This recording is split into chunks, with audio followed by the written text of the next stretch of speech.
ദൈവനാമത്തിന് ഇഷ്ടമുണ്ടാകട്ടെ. ആദ്യമായിട്ടാണ്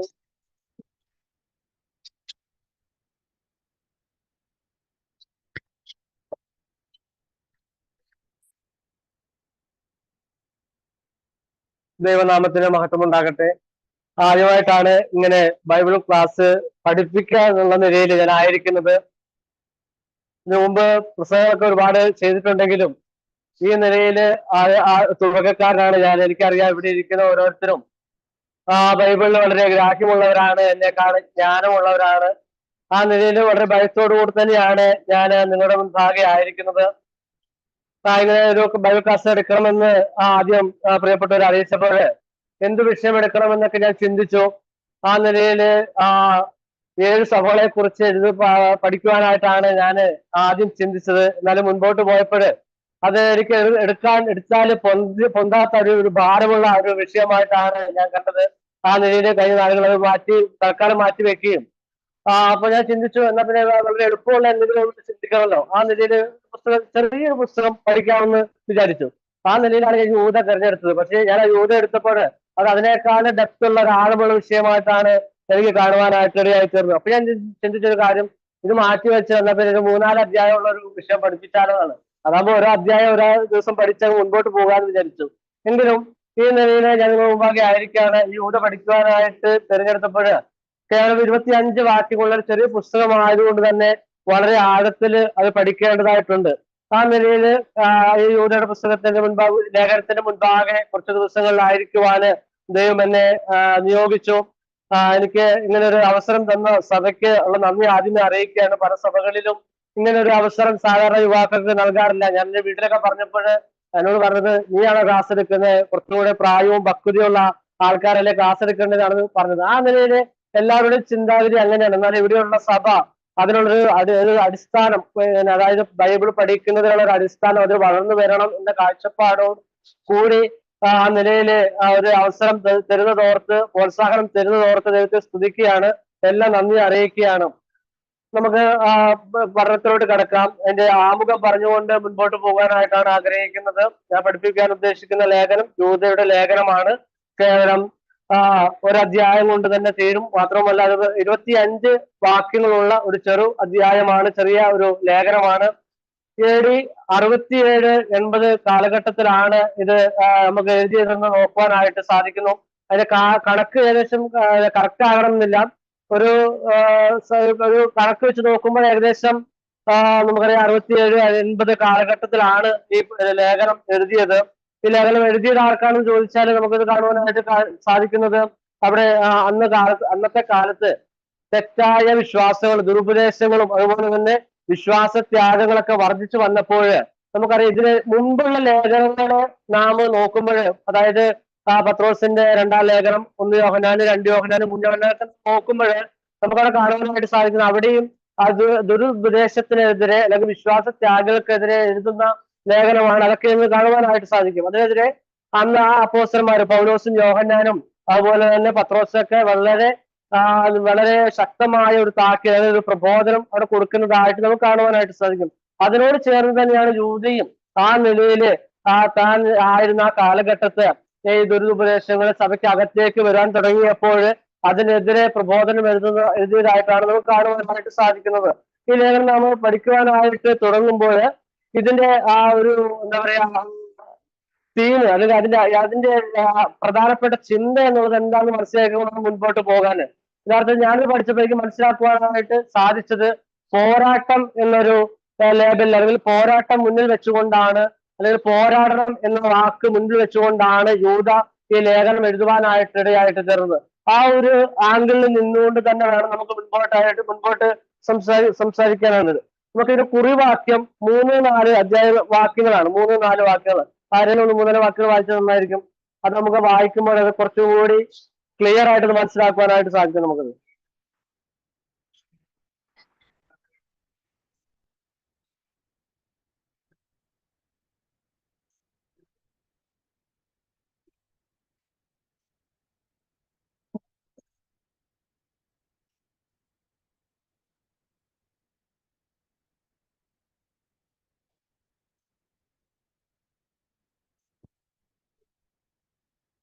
അവിടെ കണ്ടത് വിശുദ്ധന്മാർക്ക് ഒരിക്കലായിട്ട് ബരമേൽപ്പിച്ചിരിക്കുന്ന വിശ്വാസത്തിന് വേണ്ടി പോരാടണം. ഇതാണ് നമ്മൾ അടിവരയിട്ട്, ഹൃദയത്തിൽ അടിവരയിട്ട് ക്ലാസ് മുൻപോട്ട് പോകുമ്പോൾ ആ ഒരു വാക്ക് നമ്മുടെ മനസ്സിൽ എപ്പോഴും വെച്ചുകൊണ്ട് വേണം ഈ ക്ലാസ് മുൻപോട്ട് പോകാനായിട്ട്. ഇവിടെ കാണുന്നത് വിശുദ്ധന്മാർക്ക് ഒരിക്കലായിട്ട് ബരമേൽപ്പിച്ചിരിക്കുന്ന വിശ്വാസത്തിന് വേണ്ടി പോരാടണമെന്നാണ് കാണുന്നത്.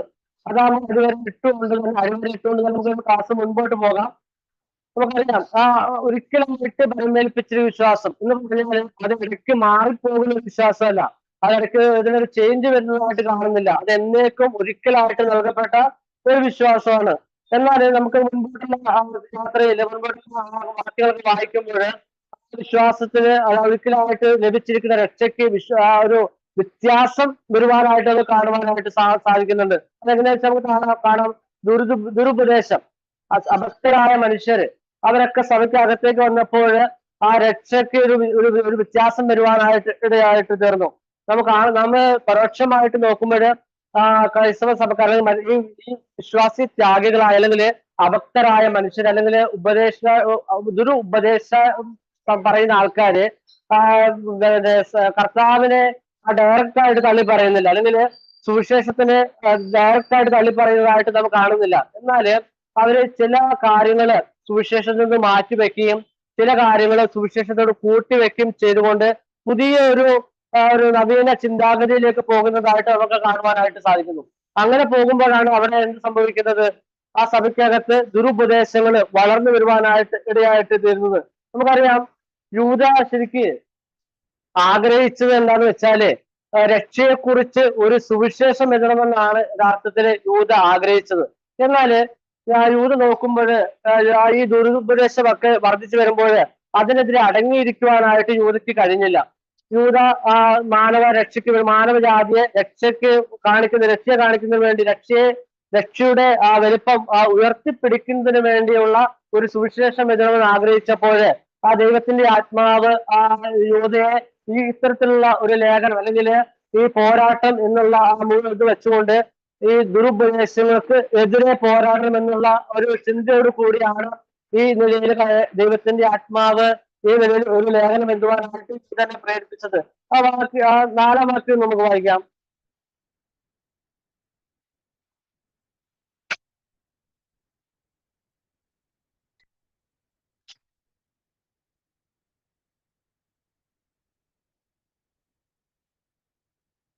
ഇവിടെ കാണുന്ന ദൈവത്തിന്റെ കൃപയെ ദുഷ്കാമ വൃത്തിക്ക് ഹേതുവാക്കി നാം കാണുകയാണ്, അല്ലെ? അപ്പൊ എന്താന്ന് വെച്ചാല് ദൈവകൃപ അത് എന്തും ചെയ്യാനുള്ള ലൈസൻസ് ആയിട്ട് അന്നത്തെ ആൾക്കാർ കണ്ടു.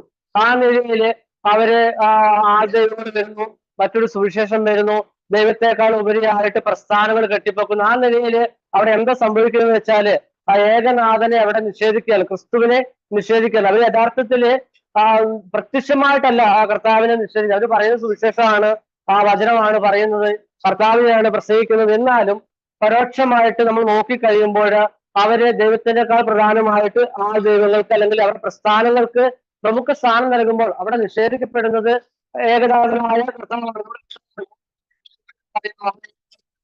കർത്താവിനെ തള്ളിക്കളയുന്നു, നിഷേധിക്കുന്നു കാണുകയാണ്. നമുക്ക് മുൻപോട്ട് പഠിക്കുന്ന തൊട്ട് മുൻപ് അധ്യായങ്ങൾ പഠിക്കുമ്പോൾ, അതായത് പത്രോസ് അതുപോലെ യോഹന്നാന് 1, 2, 3 പഠിക്കുമ്പോൾ അവിടൊക്കെ ഈ നിലയിലെ വളരെ ശക്തമായ നിലയിൽ ദുരുപദേശത്തിനെതിരെ ഇവരെ എഴുതുന്നതായിട്ട് കണ്ടു. അതുപോലെ പൗലോസിനെ കുറിച്ച് നോക്കുമ്പോൾ പൗലോസും ഈ ദുരുപദേശത്തിനെതിരെ ശക്തമായിട്ടുള്ള ലേഖനങ്ങളാണ് എഴുതുവാനായിട്ട് തീർന്നത്. യഥാർത്ഥത്തില് നമ്മൾ യൂദയെ നോക്കുമ്പോൾ യഥാർത്ഥത്തിൽ യൂദയ്ക്ക് ഒരിക്കലും ഒരു ആഗ്രഹം ഉണ്ടായിരുന്നില്ല ഈ നിലയിൽ ഒരു ലേഖനം വെച്ചു. ആ 1-ാമത്തെ വാക്യത്തിൽ 3-ാമത്തെ വാക്യം നമുക്ക് വായിക്കാം.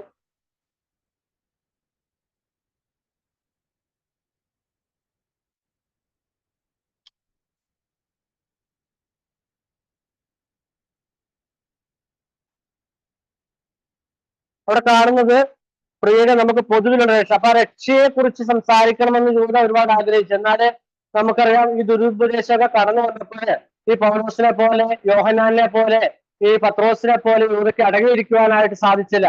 അതിനെതിരെ പോരാടണം എന്നുള്ള വലിയ ഹൃദയത്തിൽ വലിയ വാഞ്ച യൂദയ്ക്കുണ്ടായി. ആ നിലയിലാണ് ലേഖനമായിട്ട് യൂദയ്ക്കിടയായിട്ട് തീർന്നത്. ഈ പുസ്തകത്തിന്റെ വിഭജനത്തിലേക്ക് ഒന്ന് കിടക്കാം. യൂദയുടെ ലേഖനത്തെ നമുക്ക് 4 ഭാഗങ്ങളായിട്ട് തിരിക്കാം. 4 ഭാഗങ്ങളായിട്ട്. 1, 2 വാക്യം ഞാൻ പറഞ്ഞത് ആമുഖമാണ്. 1, 2 വാക്യങ്ങൾ ഒരു ആമുഖം എന്ന നിലയിലാണ് നമുക്ക് കാണുവാനായിട്ട് സാധിക്കുന്നത്. അതുപോലെ തന്നെ 3, 4 വാക്യങ്ങൾ ഒരു മുന്നറിയിപ്പായിട്ട് നമുക്ക് തിരിക്കാം. മുന്നറിയിപ്പ് വെച്ചാല് ഞാൻ കണ്ടു പോരാടുന്ന മുന്നറിയിപ്പ് കാണുവാനായിട്ട് സാധിക്കുന്നത്. അപ്പോൾ തന്നെ 5 മുതൽ 16 വരെയുള്ള വാക്യങ്ങൾ നമുക്ക് നിലപാട് കാണുവാനായിട്ട് സാധിക്കും. യൂദ വിഭാഗത്തില് തന്റെ നിലപാട് വ്യക്തമാക്കുന്നതായിട്ട് നാം കാണുകയാണ്. അപ്പോൾ തന്നെ 17 മുതൽ 25 വരെയുള്ള വാക്യങ്ങൾ ഒരു പ്രബോധനം, താക്കീതോട് കൂടിയുള്ള ശക്തമായ ഒരു പ്രബോധനം യൂദ നൽകുന്നതായിട്ട് നാം കാണുകയാണ്. എന്താണ്? ഈ വഴി തെറ്റിപ്പോകാനുള്ള സാധ്യത കൂടുതലാണ് എന്ന നിലയിൽ അന്ന് അവിടെ നമുക്കൊരു പ്രബോധനം നൽകുന്നതായിട്ട് നാം കാണാം. ആമുഖം കണ്ടു. അതായത് ആദ്യത്തെ 1, 2 വാക്യങ്ങൾ ആമുഖമാണ്. പിന്നീടുള്ള 3, 4 വാക്യങ്ങൾ മുന്നറിയിപ്പാണ്. പിന്നെയുള്ള 5 മുതൽ 16 വരെ വാക്യങ്ങൾ യൂദയുടെ ഒരു നിലപാട്. ബാക്കി ലാസ്റ്റ് വരുന്ന 17 മുതൽ 25 വാക്യങ്ങളുടെ ഒരു പ്രബോധനം. ഇതൊക്കെ മുൻപിൽ വെച്ചുകൊണ്ടാണ് ഈ വിഷയത്തിലൊക്കെ പഠിക്കുവാനായിട്ട് പോകുന്നത്. ഈ ഒരു ലേഖനം അല്ലെങ്കിൽ പുസ്തകം പഠിക്കുമ്പോൾ അതിൽ എഴുത്തുകാരനെ കുറിച്ചുള്ള ഒരു ചെറിയ ബേസിക് ആയിട്ടുള്ള ഒരു ഐഡിയ നമുക്ക് എപ്പോഴും ഉണ്ടാവേണ്ടതായിട്ടുണ്ട്. നമുക്കറിയാം ഈ പുസ്തകം എഴുതിയത് ആരാണെന്ന് അതിന്റെ 1-ാമത്തെ വാക്യത്തിൽ തന്നെ വളരെ വ്യക്തമായിട്ട് എഴുതിയിട്ടുണ്ട്. ഒന്ന് ചോദിക്കാമോ?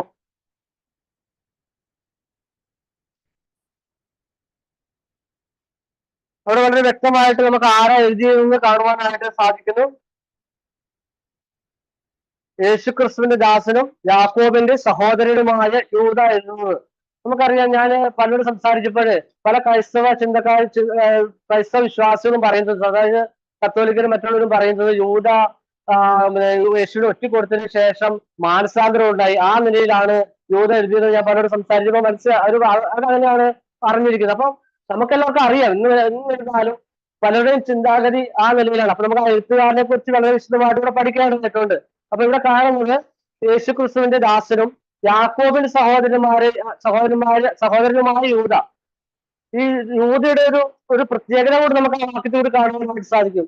ഈ യാക്കോബ് ശരിക്കും ആരാണ്? ഇവിടെ കാണുന്നത് യേശുക്രിസ്തുവിന്റെ സഹോദരനാണ്. അപ്പൊ യഥാർത്ഥത്തിൽ നമ്മളാണ് യൂദയുടെ സ്ഥാനത്തിൽ. നാം എങ്ങനെ നമ്മളെ പരിചയപ്പെടുത്തുക? കർത്താവിന്റെ സഹോദരനായ യൂദ എന്നായിരിക്കും ഒരുപക്ഷെ നാം പരിചയപ്പെടുത്തുക. പക്ഷെ ഇവിടെ യൂദ പറയുന്നത് ഞാൻ കർത്താവിന്റെ ദാസനും യാക്കോബിന്റെ സഹോദരനുമായ യൂദ എന്നാണ് നമ്മൾ കാണുവാനായിട്ട് സാധിക്കുന്നത്, അല്ലെ? യാക്കോബ് യേശുക്രിസ്തുവിന്റെ സഹോദരനാണ്. നമുക്ക് മുൻപോട്ട് പോകുമ്പോൾ ഈ ക്രിസ്തുവിന്റെ ദാസൻ എന്ന് ഈ യൂദ പറയാനുള്ള കാരണം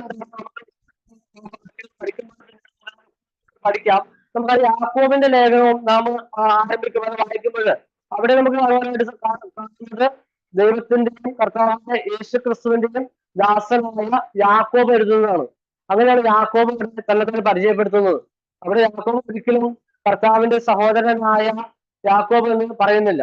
അവിടെ യാക്കോബും പറയുന്ന ഒരു കാര്യം ദൈവത്തിന്റെയും കർത്താവായ യേശു ക്രിസ്തുവിന്റെയും ദാസനായ യാക്കോബ് എഴുതുന്നതാണ്. അപ്പൊ യാക്കോബും ഈ യൂദയും ഒക്കെ ഡയറക്റ്റ് ആയിട്ട് കർത്താവിനെ അവിടെ കാണിക്കാതെ അവിടെ കർത്താവിന് തക്ക മഹത്വം കൊടുത്തുകൊണ്ട് അവിടെ യാക്കോബിന്റെ സഹോദരനായ യൂദ എന്ന് ഇവിടെ കാണിക്കുകയാണ്.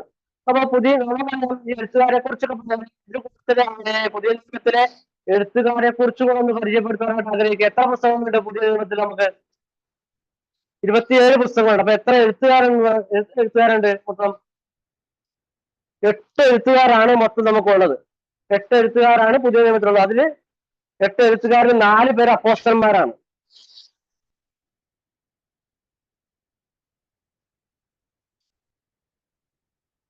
നാല് പേര് അപ്പോസ്തലന്മാരും 4 പേര് അനപ്പോസ്തലന്മാരാണ്. ഈ അപ്പോസ്തലന്മാരായ 4 പേര് ആരൊക്കെയാ എഴുതിയ ലേഖകരില്? അത് മത്തായി, യോഹന്നാന്, പത്രോസ്, പൗലോസ്, 4 അപ്പോസ്തലന്മാരാണ്. ഇപ്പം അനപ്പോസ്തലന്മാരൊക്കെ ബാക്കിയുള്ള 4 പേര് ആരൊക്കെയാണെന്ന് അറിയാമോ? ലൂക്കോസും മർക്കോസും. പിന്നെ വേറെ 2 പേരുണ്ട്. അതാരാണ്? ഇപ്പൊ പറഞ്ഞ പോലെ യൂദയും യാക്കോബും. നമുക്കറിയാം, നമ്മൾ പഠിക്കുമ്പോൾ പൗലോസിന്റെ സന്തത സഹചാരിയായിരുന്ന ആര്?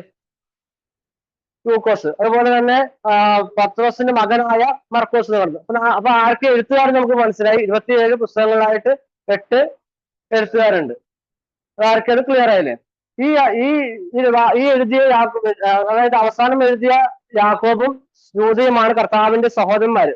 ആ നിലയിൽ മുൻപോട്ട് പോകുമ്പോൾ നമുക്ക് മനസ്സിലാക്കാവുന്ന ഒരു കാര്യം, സഹോദരന്മാരായിരുന്നെങ്കിലും ഈ യാക്കോബും യൂദയും കർത്താവിന്റെ സഹോദരന്മാരായിരുന്നെങ്കിലും ഒരു കാലഘട്ടം വരെ അവർ കർത്താവിനെ അംഗീകരിച്ചിരുന്നില്ല. ദൈവമാണെന്നും കർത്താവ് മാനുഷിക ഒരു സാധാരണ ഒരു മനുഷ്യനല്ല എന്നും ഒരിക്കലും ഈ യൂദയും യാക്കോബൊന്നും ഒരു വേള വരെ കർത്താവിന്റെ അതായത് പുനരുദ്ധാനം വരെ ഉയർത്തെഴുന്നേറ്റ ആ നാള് വരെ ഒരിക്കലും വിശ്വസിച്ചിരുന്നില്ല. അതുകൊണ്ട് നമുക്ക് അതിനൊരു തെളിവായിട്ട് നമുക്ക് കാണുവാനായിട്ട് സാധിക്കുന്നത് മർക്കോസിന്റെ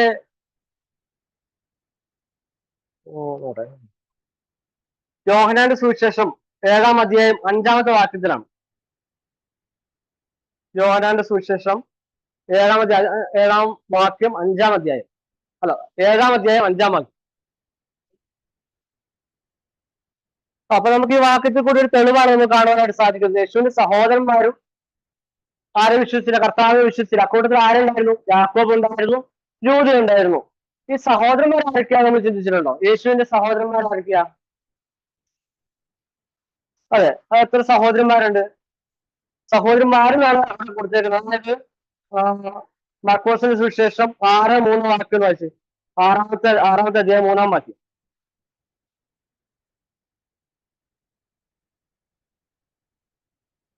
മർക്കോസിന്റെ സുവിശേഷം 6-ാം അധ്യായം 3-ാം വാക്യം. അവിടെ കറക്റ്റ് ആയിട്ട് യേശുവിന്റെ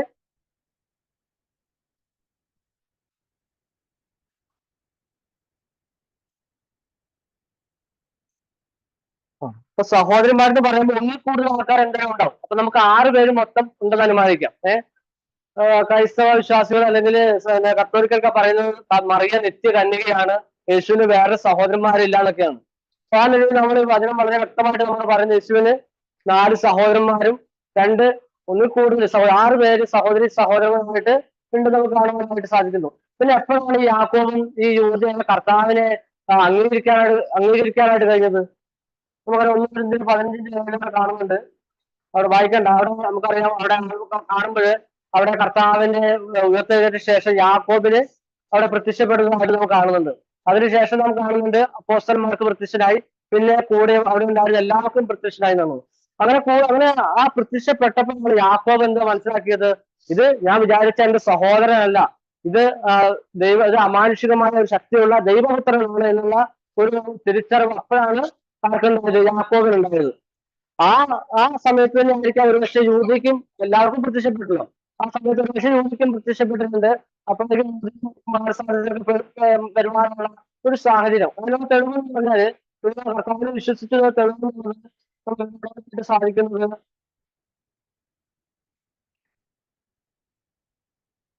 അത്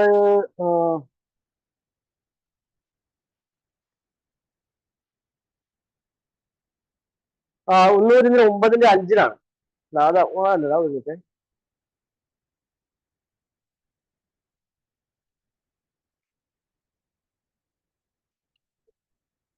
അല്ല അല്ല അതല്ല, അതായത് ഞാൻ റെഫറൻസ് നോട്ട് ചെയ്ത് മറന്നു. അതായത് കർത്താവ് പിന്നെ ഉയർത്തെഴുന്നേറ്റ ശേഷം അവരുടെ വീട്ടിൽ പ്രാർത്ഥനായോഗം നടക്കുന്നുണ്ട്. ആ പ്രാർത്ഥനായോഗത്തില് അത് എത്ര റെഫറൻസ് ഞാൻ ഓർക്കുന്നില്ല. അത് വായിച്ചാൽ കറക്റ്റ് ആയിട്ടുള്ളത് മനസ്സിലാവും, കാരണം വിശ്വസിച്ചിരുന്നു എന്നുള്ളത്. തോന്നുന്നത് അതായത്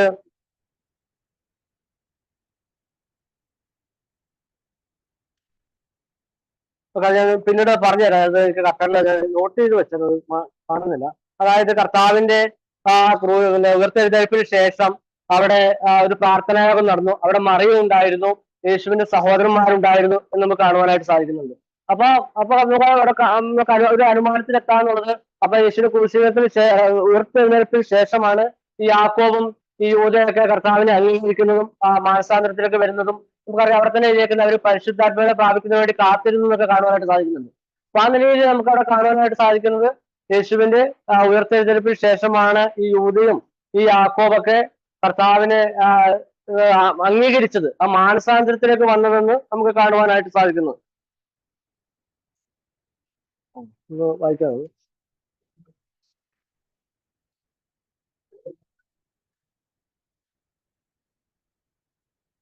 ശരി. അപ്പോസ്തലർ 1:14 അവിടെ വായിക്കുന്നത് ആ പ്രാർത്ഥനാപത്തിൽ അമ്മ ഉണ്ടായിരുന്നു, അവരുടെ സഹോദരന്മാരുണ്ടായിരുന്നു എന്ന് നമ്മുടെ കാണുവാനായിട്ട്. അപ്പൊ നമുക്ക് അത് ക്ലിയർ ആയിട്ട് മനസ്സിലായി. യേശുവിന്റെ ഉയർത്തെഴുന്നേൽപ്പിന് ശേഷം അവർ കർത്താവിനെ അംഗീകരിച്ചു. തന്റെ സഹോദരൻ അവർ വിചാരിച്ച ഒരു സഹോദരനല്ല, സാക്ഷാൽ ദൈവപുത്രനാണെന്ന് അവർക്ക് അപ്പോൾ മനസ്സിലായ വിശ്വാസത്തിലേക്ക് വന്നു കാണുവാനായിട്ട് സാധിക്കുകയാണ്. മാത്രമല്ല യേശുവിന് മറ്റ് സഹോദരന്മാരും ആ സമയത്തൊക്കെ അതിനുശേഷം ആക്റ്റീവായിട്ട് വന്നു എന്ന് നമുക്ക് കാണാനായിട്ട് സാധിക്കുന്നു. ആ 1 Corinthians വായിക്കേണ്ട 9:5 കാണുമ്പോൾ അവിടെ യേശുവിന്റെ സഹോദരന്മാരും ആ കർത്താവിനെ സഹോദരന്മാർ സഭയിൽ ആക്റ്റീവായിട്ട് പ്രവർത്തനങ്ങളിൽ ഏർപ്പെട്ടു എന്ന് നമുക്കത് അവിടെ മനസ്സിലാക്കാൻ പറ്റിയ വാക്യങ്ങളാണ്. അപ്പൊ നമുക്ക് ഇത് ആരെ എഴുതിയെന്ന് ഇപ്പൊ ഒരു വ്യക്തമായി. മാത്രമല്ല ആരെ എഴുതിയത്? യാക്കോബിന്റെ സഹോദരനായ യൂദ, അതായത് കർത്താവിന്റെ ദാസനായ ആ യൂദയാണ് ഈ ലേഖനം എഴുതിയെന്ന് മനസ്സിലായി. ഇത് ചിന്തിക്കാനുള്ളത് ആർക്ക് എഴുതി, എന്തുകൊണ്ടാണ് ഈ എഴുതിയെന്നാണ്. കാലഘട്ടം നമ്മൾ നോക്കിയായിരുന്നു. 67-80 കാലഘട്ടത്തിലാണ് യൂദ എഴുതിയത്. ഇനി എന്തുകൊണ്ട് എഴുതി എന്ന് ചോദിച്ചാൽ, ഞാൻ ആദ്യം പറഞ്ഞു തൊട്ടുപോയി, വിശ്വാസി ത്യാഗികളായ ഒരുപാട് ആളുകൾ അന്നത്തെ കാലത്തുണ്ടായിരുന്നു. ആ കാലഘട്ടത്തിൽ വർദ്ധിച്ചു വരുന്നുണ്ടായിരുന്നു. അവർക്കിടയിൽ തെറ്റായ ചിന്തകൾ പ്രചരിക്കുകയും മാത്രമല്ല നമുക്കറിയാം ഈ മുൻപുള്ള ലേഖനം പരിശോധിക്കുമ്പോൾ ജ്ഞാനവാദികളെ കുറിച്ചൊക്കെ കാണുന്നുണ്ട്. അപ്പൊ അവിടെ യോഹന്നാനും അപ്പോസ്തലനൊക്കെ അതിനെതിരെ എഴുതിയതായിട്ട് നമുക്ക് കാണുവാനായിട്ട് സാധിക്കുന്നു. ഒന്നുകൂടി ചിന്തിച്ചാല് ഇവരെയൊക്കെ അവസാന വ്യക്തമായിട്ടുള്ള നിലയിലാണ് യൂദ ഈ ലേഖനം എഴുതിയത്. ആർക്കെതിരെയാണ്? വിശ്വാസിയ ത്യാഗികൾക്ക് അല്ലെങ്കിൽ ദുരുപദേശം ചെയ്യുന്നവർക്ക് വേണ്ടി, അവർക്കെതിരെ എഴുതിയതാണ് നമുക്ക് ഈ ലേഖനം കാണുവാനായിട്ട് സാധിക്കുന്നു. ഈ 2 പത്രോസ് 2:1-2 വാക്കുകൾ വായിക്കുമോ? 2 പത്രോസ് 2:1-2.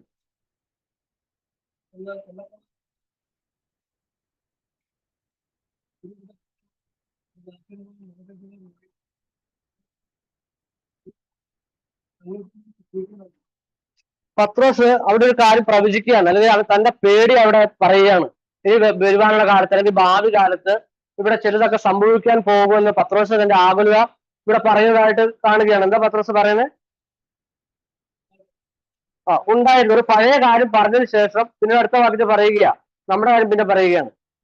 അവിടെ ദുരുപദേഷ്ടക്കാർ ഉണ്ടാകും, അല്ലെ? നാശം വരുത്തും, പലരും അനുകരിക്കും, അല്ലെ? അതിനൊക്കെ വാക്യത്തിൽ കാണുന്നില്ല. ദുഷിക്കപ്പെടും എന്നൊക്കെ അവിടെ പത്രോസ് പറയുന്നതായിട്ട് നമുക്ക് കാണുക. പത്രോസ് അവിടെ വന്നു എന്നല്ല പറഞ്ഞത്, ഇതൊക്കെ ഈ പറയുന്ന കാര്യങ്ങളൊക്കെ വരുമെന്നാണ് പത്രോസ് പറയുന്നത്. എന്നാൽ യൂദ പെട്ടെന്ന് നോക്കുമ്പോൾ ഈ പത്രോസ് പേടിച്ചിരുന്ന കാര്യങ്ങൾ അല്ലെങ്കിൽ ഭാവി കാലത്ത് വരും എന്ന് പറഞ്ഞ കാര്യങ്ങളൊക്കെ ഈ സഭയ്ക്കകത്തേക്ക് വന്നു കഴിഞ്ഞു. അതായത് പത്രോസ് പറഞ്ഞത് ഭാവി കാലത്ത് ഇങ്ങനെയൊക്കെ വരും, സൂക്ഷിക്കണം എന്നുള്ള ആഹ്വാനമാണ് കൊടുത്തത്. പക്ഷേ യൂദ നോക്കുമ്പോൾ ആ പത്രോസ് ഭയപ്പെട്ട ഓരോ കാര്യങ്ങളും സഭയ്ക്കകത്തേക്ക് വന്നു കഴിഞ്ഞു എന്ന് നമുക്ക് കാണുവാനായിട്ട് സാധിക്കുകയാണ്, അല്ലെ? അതുകൊണ്ടാണ് എന്താണ് ഈ ലേഖനം എഴുതാനുള്ള കാരണം. യൂദ ശരിക്കും എന്താണ് പറഞ്ഞത്? രക്ഷയുടെ കുറിച്ച് ഒരു സുവിശേഷം എഴുതുവാനായിട്ടാണ് യൂദ ഇരുന്നത്. പക്ഷെ യൂദ തിരിഞ്ഞു നോക്കുമ്പോൾ ഈ പത്രോസ് ഭയപ്പെട്ടിരുന്ന കാര്യങ്ങളൊക്കെ ആ സമയത്ത് ആ സഭയ്ക്ക് അകത്തേക്ക് വരാൻ തുടങ്ങി. അപ്പൊ ആ സമയത്ത് യൂദയ്ക്ക് അടങ്ങിയിരിക്കാനായിട്ട് കഴിഞ്ഞില്ല. അതുകൊണ്ടാണ് യൂദ ഈ ഇങ്ങനെ എഴുതുവാനായിട്ട് തുടങ്ങിയത്. അറിയാം, ഈ കാലഘട്ടങ്ങളൊക്കെ നോക്കുമ്പോൾ പത്രോസും ഈ യൂദയൊക്കെ എഴുതിയ ഈ കാലഘട്ടം നോക്കുമ്പോൾ ഒരേ ആൾക്കാർക്ക് തന്നെ ആയിരിക്കാം ഒരുപക്ഷെ ഇതൊക്കെ എഴുതാനുള്ള കാരണം. കാരണം പത്രോസും 66 കാലഘട്ടത്തിലാണ്, AD 66 കാലഘട്ടത്തിലാണ് പത്രോസ് ലേഖനം എഴുതിയത്. അതിനോട് ചേർന്നുള്ള കാലഘട്ടത്തിൽ തന്നെയാണ് യൂദയും ഇത് എഴുതാനുള്ള കാരണം. അപ്പൊ നമ്മൾ മനസ്സിലാക്കേണ്ടുന്ന കാര്യം, ഇവിടെ പത്രോസ് ഭയപ്പെട്ട കാര്യം, ഭാവിയിൽ വരുമെന്ന് പറഞ്ഞ കാര്യങ്ങള് ആ അടുത്ത വർഷങ്ങളിൽ തന്നെ ആ സഭയ്ക്കകത്തേക്ക് വരുവാനായിട്ടിടയായി തീർന്നു. ഭാവി കാലത്ത് വരുമെന്ന് പറഞ്ഞാൽ ഒരുപക്ഷെ നമുക്കറിയാം ഒരേ ആൾക്കാർക്ക് തന്നെ ആയിരിക്കാം ഒരുപക്ഷെ യൂദയും പത്രോസൊക്കെ ഈ പ്രബോധനം നൽകിയതായിട്ട് നമുക്ക് കാണുവാനായിട്ട് സാധിക്കുന്നത്, അല്ലേ? അപ്പം യൂദ 4-ാം വാക്യം ഒന്ന് വായിക്കാം.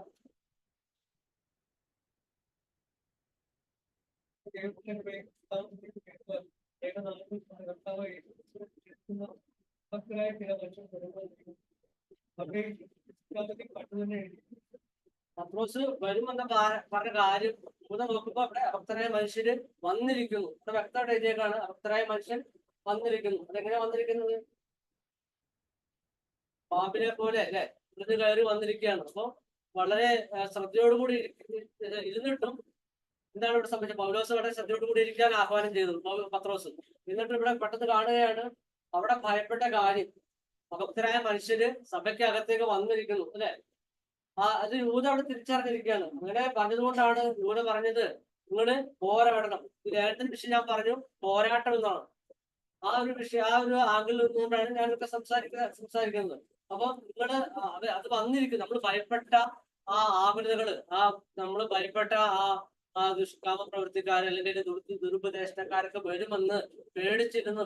എന്നാല് നമ്മുടെ ദൂരം നോക്കുമ്പോൾ അവരൊക്കെ വന്നിരിക്കുന്നു. ഇനി നമുക്ക് അടങ്ങിയിരിക്കാൻ ഉറങ്ങാനുള്ള സമയമല്ല, അതിനെതിരെ പോരാടാനുള്ള സമയമാണെന്ന് വളരെ വ്യക്തമായിട്ട് അവിടെ ആഹ്വാനം ചെയ്യുകയാണ്, പറയുകയാണ്. അതായത് ഭക്തരായ മനുഷ്യര് വന്നിരിക്കുന്നു, നമുക്കതിനെതിരെ ശക്തമായിട്ട് പോരാടണമെന്ന് യൂത പറയുക. ഈ പത്രോസിന്റെ രണ്ടാം ലേഖനത്തിനും യൂതയുടെ ലേഖനത്തിനും സാമ്യങ്ങൾ ഒരുപാട് കാണാനായിട്ട് സാധിക്കും. പത്രോസും യൂതയും, അതായത് 1 പത്രോസ് 5:8-9 വായിക്കാം.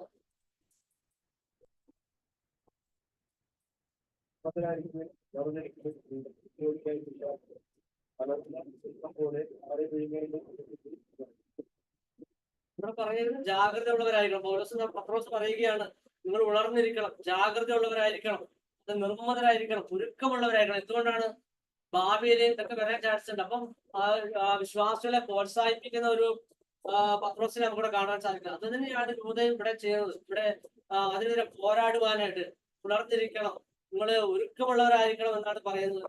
പത്രോസ് 2 ലേഖനങ്ങൾ നമ്മെ ഓർമ്മപ്പെടുത്തുന്നത് അതേ സെയിം കാര്യം തന്നെയാണ് ഈ യൂതയും ഓർമ്മപ്പെടുത്തുന്നത്. ഈ വിശ്വാസി ത്യാഗങ്ങൾക്കെതിരെ അല്ലെങ്കിൽ ദുരുപദേശം ചെയ്തവർക്കെതിരെ പോരാടണമെന്ന്. നാം ഈ ലേഖനം ആരെഴുതിയെന്ന് കണ്ടു, ആർക്ക് എഴുതിയെന്ന് കണ്ടു, പുസ്തകത്തിന്റെ വിഭജനം കണ്ടു. ഇനി യൂത 3 ഒന്നുകൂടെ ഒന്ന് വായിക്കാം.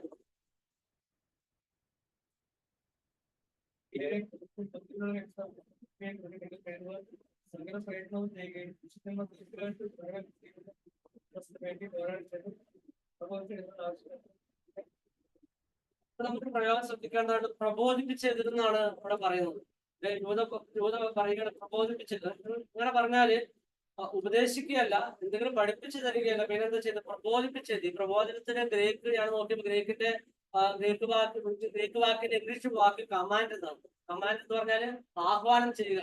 അതായത് ഒരു സൈന്യത്തെ അതിന്റെ സൈനാധിപൻ യുദ്ധത്തിനായിട്ട് ആഹ്വാനം ചെയ്തതുപോലെയുള്ള ഒരു കമാൻഡ് എന്ന വാക്കാണ് നമുക്ക് പ്രബോധനത്തിന് അവിടെ വേറൊരു വാക്ക് കാണുവാനായിട്ട് സാധിക്കുന്നു. അങ്ങനെയെങ്കിൽ യൂത ഇവിടെ പറയുന്ന കാര്യം, യൂത അവിടെ ആഹ്വാനം ചെയ്യുകയാണ്. അതായത് പോരാടുവാൻ സൈനാധിപൻ പറയുന്നത് പോലെ യൂത അവിടെയുള്ള വിശ്വാസികളോട് ഒരു കമാൻഡ് നൽകുകയാണ്. നിങ്ങൾ വെറുതെ ഇരുന്നാൽ പോരാ, നമ്മൾ ഭയപ്പെട്ടിട്ട കാര്യങ്ങൾ വന്നിരിക്കുന്നു. ഇനി ഉണർന്നിരിക്കാനുള്ള സമയമാണ്. ഇനി ഉറങ്ങാൻ വേണ്ടി ആരും പോകരുത്. കാരണം നമ്മൾ ഭയപ്പെട്ട കാര്യങ്ങൾ വന്നിരിക്കുന്നു. യുദ്ധത്തിനുള്ള ആഹ്വാനം, പോരാട്ടത്തിനുള്ള ആഹ്വാനമാണ് യൂത ഇവിടെ നൽകിയിരിക്കുന്നത്. ഇതിന് മുൻപോട്ട് നമുക്ക് പഠനത്തിലോട്ട് പോകാം. ഞാൻ ചെറിയൊരു ആമുഖം പോലെ പറഞ്ഞേ ഉള്ളൂ ഇത്ര നേരം ഈ യൂത.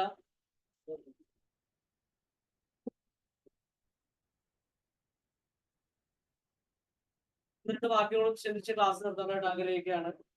നമുക്കറിയാം, ഞാൻ പറഞ്ഞു ഈ അധ്യായത്തിന്റെ ഈ യൂത ഇവിടെ പോരാട്ടം എന്നുള്ള വിഷയമാണ് നമ്മൾ മുന്നോട്ട് വെക്കുന്നത്. അല്ലെങ്കിൽ ആഹ്വാനം ചെയ്യുന്നത് പോരാടുക എന്നുള്ള കാര്യമാണ്. ആ നിലയിൽ ഒരു പോരാടുന്ന ഒരു സൈന്യം വേണമല്ലോ പോരാടണമെങ്കിൽ. ആ സൈന്യത്തിന്റെ ആരൊക്കെ വേണം? ആ സൈന്യത്തിന് അംഗങ്ങൾ ആരൊക്കെ ആയിരിക്കണം? ഏത് തരത്തിലുള്ള സൈന്യമാണ് സംഘടിപ്പിക്കേണ്ടത്? 1, 2, 3 വാക്യം ഒന്നുകൊണ്ട് വായിക്കണം. ഞാൻ ആദ്യം പറഞ്ഞൊരു ആമുഖമാണ്, എങ്കിലും ആ സൈന്യത്തെ കുറിച്ചുള്ള ചെറിയൊരു ചിന്ത നമുക്ക് കിട്ടും. 1, 2, 3 വാക്യങ്ങളുണ്ട്.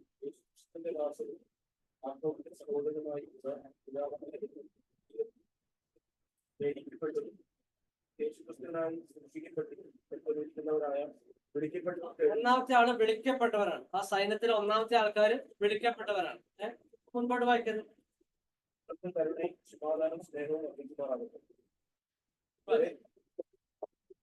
പൊതുവിലുള്ള രക്ഷ അനുഭവിച്ചതാണ്. രണ്ടാമത്തെ ആൾക്കാർ പൊതുവിലുള്ള രക്ഷ അനുഭവിച്ചു, അതായത് യഥാർത്ഥമായ രക്ഷ അനുഭവിച്ചവരാണ് രണ്ടാമത്തെ ആൾക്കാർ. ഒന്നാമത്തെ ആൾക്കാർ വിളിക്കപ്പെട്ടവരാണ്, രണ്ടാമത്തെ ആൾക്കാർ പൊതുവിലുള്ള രക്ഷ അനുഭവിച്ചവർ. എന്നിട്ട് തത്വങ്ങളുടെ വാക്യം വായിക്കുമ്പോൾ വിശുദ്ധന്മാരെ കുറിച്ച് കാണുവാനായിട്ട് ആ വാക്കോട് വായിക്കും. പൊതുവിലുള്ള രക്ഷ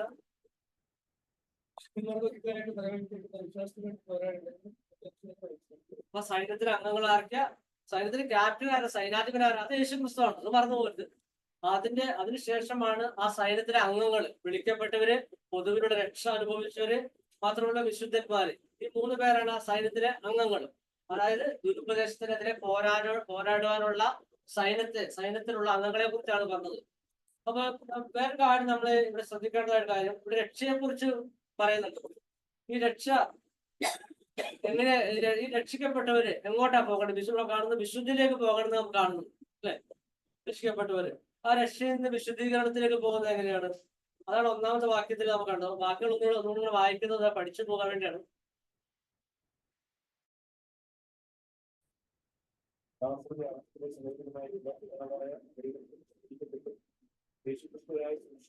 വിളിക്കപ്പെട്ടവരാണ് രക്ഷയിലേക്ക് കടന്നത്. അവരെങ്ങനെ ഇരിക്കുന്നവർക്ക് ദൈവത്താൽ സ്നേഹിക്കപ്പെട്ടു, യേശു ക്രിസ്തുവരായിട്ട് സൂക്ഷിക്കപ്പെട്ടു, അല്ലെ?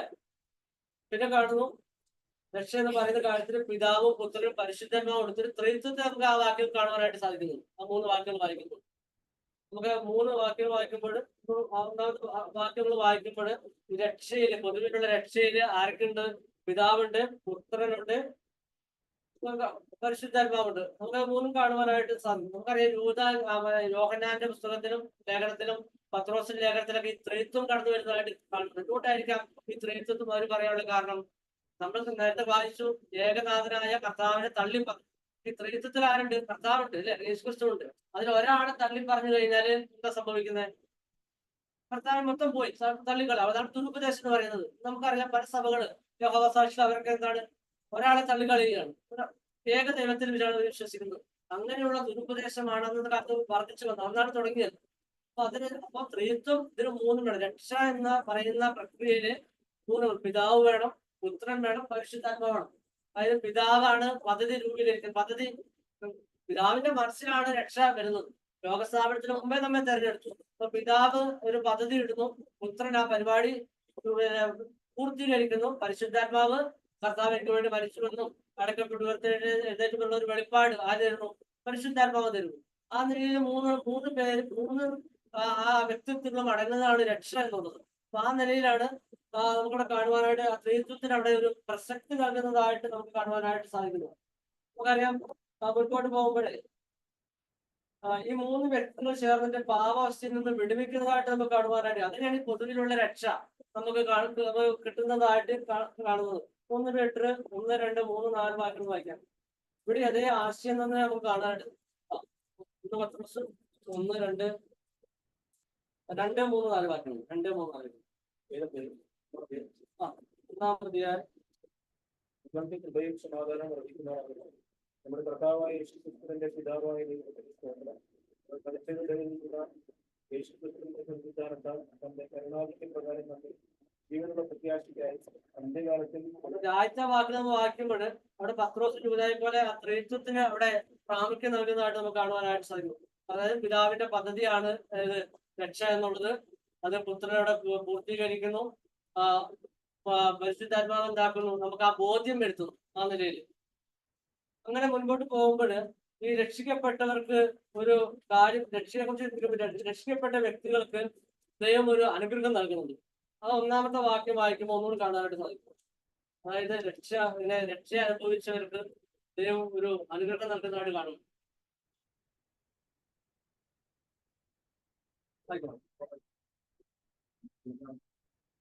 അത് വായിക്കണം. അവിടെ കാണുന്നത് യേശുക്രിസ്തുവിനായി സൂക്ഷിക്കപ്പെട്ടിരിക്കുന്നു. ആരെ സൂക്ഷിക്കപ്പെട്ടിരിക്കുന്നത്? രക്ഷയിലേക്ക് വിളിച്ചവരെയാണ് കർത്താവ് സൂക്ഷിക്കുന്നത്. ഈ സൂക്ഷിക്കുന്നു എന്നുള്ള പദം നമുക്ക് 2-3 വാക്യങ്ങളിൽ തന്നെ കാണുവാനായിട്ട്, തന്നെ 2-3 വാക്യങ്ങളായിട്ട് നമുക്ക് കാണുവാനായിട്ട് സാധിക്കുന്നത്. അതൊക്കെയാണ് 13-ാം വാക്യം. അതിന് മുമ്പേ 6-ാം വാക്യം വായിക്കും. 6-ാം വാക്യത്തിൽ കണ്ടു. 1-ാം വാക്യത്തിൽ നമ്മൾ സൂക്ഷിക്കപ്പെട്ട കാര്യം കണ്ടു. അതായത് രക്ഷിക്കപ്പെട്ടവർക്ക് രക്ഷപ്പെട്ട് സൂക്ഷിക്കുന്നത്. ഇനി 6-ാം വാക്യത്തിൽ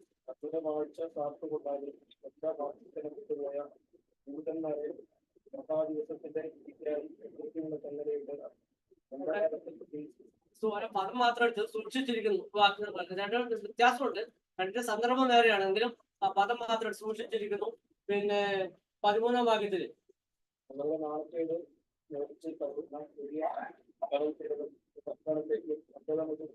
സൂക്ഷിച്ചു വെച്ചിരിക്കുന്നു. പിന്നെ 21-ാമത്തെ വാക്യത്തില് നമ്മുടെ കർത്താവായ യേശുക്രിസ്തുവിന്റെ കരുണയ്ക്കായി പ്രാർത്ഥിക്കുന്നുണ്ട്. ദൈവസ്നേഹത്തിൽ നിങ്ങളെ സൂക്ഷിച്ചുകൊള്ളിൽ. അങ്ങനെ പല സ്ഥലത്തായിട്ട് നമുക്ക് ഈ സൂക്ഷിക്കപ്പെട്ടു എന്നുള്ള പദം കാണുവാനായിട്ട് സാധിക്കുന്നു. നമ്മ 6-ാം വാക്യത്തില് കണ്ടു ദൂതന്മാരെ സൂക്ഷിക്കപ്പെട്ടിരിക്കുന്നു. അവിടുത്തെ സന്ദർഭം നമുക്കറിയാം. അവർക്ക് ഒരിക്കലും ദൂതന്മാർക്ക് ചെങ്ങലയിട്ട് ദൂതന്മാർക്ക് ഇടയ്ക്ക് ഇറങ്ങി പോകാനായിട്ട് പറ്റുമോ? അവർക്ക് ഒരിക്കലും പറ്റത്തില്ല. നമുക്കറിയാം അവസാനത്തോളം അവിടെ തന്നെ അവർക്ക് ഇരിക്കേണ്ടതായിട്ടുണ്ട്. ആ നിലയിൽ ഒരിക്കലും ഇടയ്ക്കുന്ന ചെങ്ങലക്കിട്ട് ദൂതന്മാർക്ക് അന്ധകാരത്തിൽ ഇറങ്ങി പോകാനായിട്ട് സാധിക്കില്ല. അത് നമ്മുടെ ഈ സൂക്ഷ്മതയുമായിട്ട് ബന്ധപ്പെടുത്തുമ്പോൾ കർത്താവ് സൂക്ഷിക്കപ്പെട്ട അല്ലെങ്കിൽ രക്ഷിക്കപ്പെട്ട ഒരു വ്യക്തിക്ക് ഇടയ്ക്ക് ഇറങ്ങി പോകാനായിട്ട് സാധിക്കും? ഇല്ല. അത് എന്നേക്കും സൂക്ഷിക്കപ്പെട്ട ഒരു സ്ഥിതിയിലാണ് നിൽക്കുന്നത്. അതിനിടയ്ക്ക് നമുക്ക് ഇറങ്ങി പോകാനായിട്ട് ഒരിക്കലും കഴിയില്ല. അവസാനത്തോളം നിലനിൽക്കുന്ന അല്ലെങ്കിൽ അവസാനത്തോളം നമ്മളെ ആ ചെങ്ങൽക്കിട്ട് വെച്ചതുപോലെ അവന്റെ ആ സുരക്ഷിതത്തിന്റെ കീഴിലാണ് നാം ഓരോരുത്തരായിരിക്കുന്നത്. അവിടെ തന്നെ 21-ാം വാക്യത്തില് നാം കണ്ടത് സൂക്ഷിച്ചു കൊള്ളുന്ന കണ്ടു അല്ലെ? അത് സൂക്ഷിച്ചു കൊള്ളുന്ന കർത്താവ് പറഞ്ഞത്. കർത്താവ് നമ്മെ സൂക്ഷിക്കുന്നുണ്ട്. എന്നാല് നമ്മളൊരു പക്ഷെ ചാടിപ്പോകാനുള്ള ചാൻസ് ഉണ്ട്.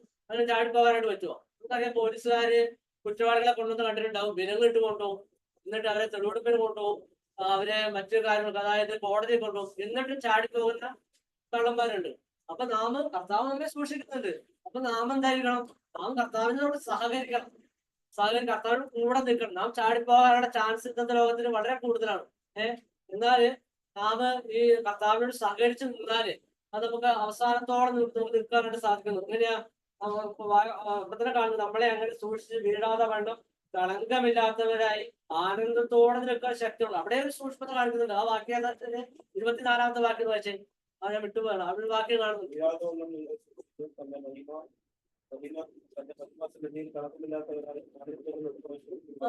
അവിടെ നമുക്ക് കാണുകയാണ്.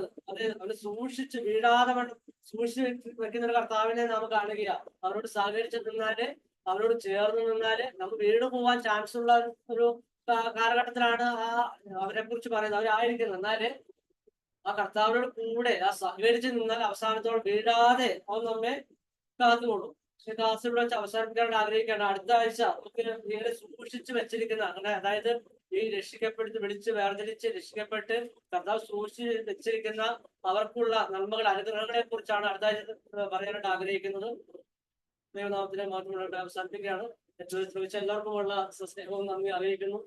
ദൈവനാമത്തിലെ മാത്രം എന്തെങ്കിലും തെറ്റുകളൊക്കെ ഉണ്ടെങ്കിൽ അതെന്നെ ഫോൺ വിളിച്ച് പറയുന്നത് നന്നായിരിക്കും. കാരണം ഞാൻ പഠിച്ചുകൊണ്ടിരിക്കുകയാണ്. എനിക്ക് വലുതായിട്ട് അറിവില്ല. അപ്പൊ എനിക്ക് നല്ലൊരു കാര്യമായിരിക്കും വിളിച്ച് പറഞ്ഞത് നന്നായിരിക്കും.